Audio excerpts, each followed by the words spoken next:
이뻐야 상영이다.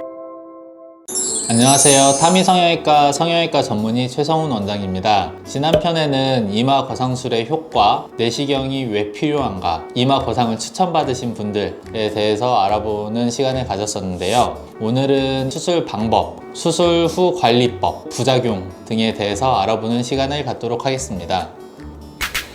네, 어떻게 보면 되게 간단한 수술이라고 생각하시면 됩니다. 일단 수술 방법을 좀 설명드리자면, 보통 이마 뼈가 있겠죠? 그 이마 뼈 위에서 뼈와 살을 분리하는 거죠. 분리해서 이렇게 당겨서 이렇게 걸어주는 거예요. 그럴 때 필요한 게 이제 엔도타인이라는, 실로 하시는 선생님들도 있는데 저는 엔도타인을 이용합니다. 그게 끝이에요. 추가적으로 미간 근육을 조금 박리해서 이제 이렇게 인상 쓰는 거 좀 줄여주고 하는 수술이라고 생각하시면 됩니다.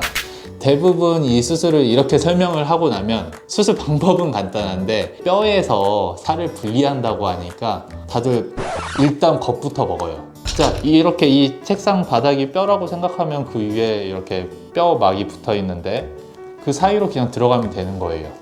여기 분리하는 거는 너무나도 쉬운 수술인 거예요. 근데 무섭게 생각을 하니까 이게 되게 큰 수술처럼 보이시는 거거든요. 그리고 또 하나는 병원마다 다른데 수면 마취로도 충분히 가능하고요. 꼭 전신 마취를 해야 되는 수술도 아니기 때문에 간단한 수술이라고 생각하시면 됩니다. 실제로 그렇게 엄청 오래 걸리지도 않고요. 쌍꺼풀 수술보다는 분명히 큰 수술인 건 맞지만 이게 되게 위험하고 이런 수술은 아니다라고 생각하시면 되거든요. 이상입니다. 일단 제가 수술이 끝나고 나면 환자분은 붕대를 감게 돼요, 이마에. TV에서 많이 보셨던 것처럼 이마를 칭칭 이제 감게 되는데 혹시라도 피가 차지 말라고 감아 놓는 거거든요. 그렇게 해서 붕대를 감고 다음날 봐서 피가 차는 일이 없다 싶으면 다시 또 감죠. 4일째까지. 근데 이제 너무 그게 불편하시는 분들은 위험성에 대해서 설명을 드리고 풀려드리기는 해요. 피가 차는 일은 저는 아직까지 한 번도 겪어보지 않았는데 분명히 박리를 하고 하면서 찢어진 혈관이 있으면 거기에서 피가 날 수가 있다 보니까 그걸 미리 방지하려고 붕대를 감는다고 생각하시면 되시고, 그 붕대는 보통 정말 힘들어 하시는 분 아니면은 저는 4일째까지는 감아놓자 주의인데 환자들을 이길 수가 없어서 하루 만에 푸시는 분들도 있으세요. 그 수술 도구들이 이 머리 뼈 위쪽으로 들어갔을 건데 그 부위가 총 5군데가 생겨요.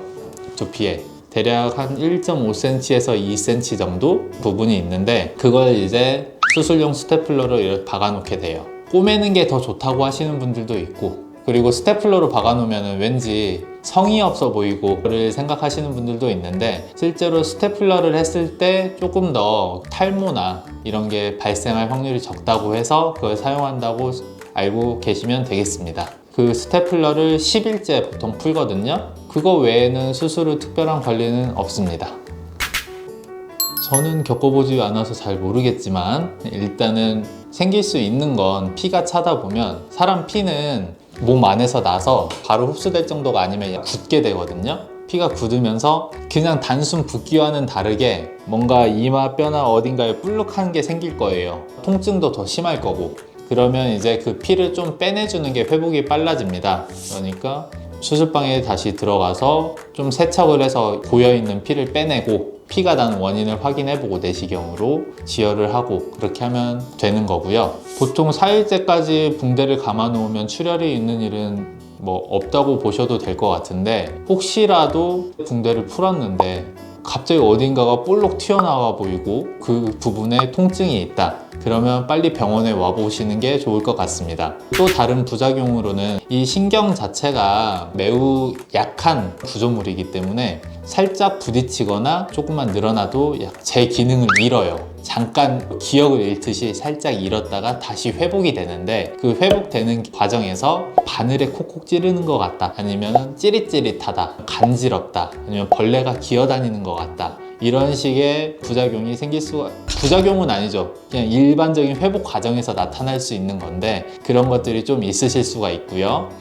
그 외에 다른 부작용들은 엔도타인이라는 이물질이 들어가니까 염증도 좀 생길 확률은 있긴 한데 매우 낮고 확률이. 그리고 엔도타인 자체가 몸 안에서 녹는 물질이긴 하지만 처음에 좀 만져진다고 하시는 분들이 있어요. 피부를 뚫고 나오는 정도는 아니지만 피부가 얇으신 분들, 특히 이제 나이 드신 분들이 이렇게 만지면 뭐가 만져진다고 하세요. 근데 만져지는 것 자체가 부작용이나 잘못된 건 아닌데 한 1년에 걸쳐서 서서히 녹다 보니까 처음에 만져지는 건 좀 있을 수 있다는 거. 그거 외에는 특별한 다른 부작용은 없는 것 같습니다. 자, 지금까지 내시경을 이용한 이마 거상 수술에 대해서 알아보는 시간을 가졌는데요. 만약 이 동영상을 보고도 더 궁금하신 게 있다면 댓글로 달아드리면 친절하게 답변을 드리도록 하겠습니다. 저는 이제 물러가도록 하겠습니다. 감사합니다.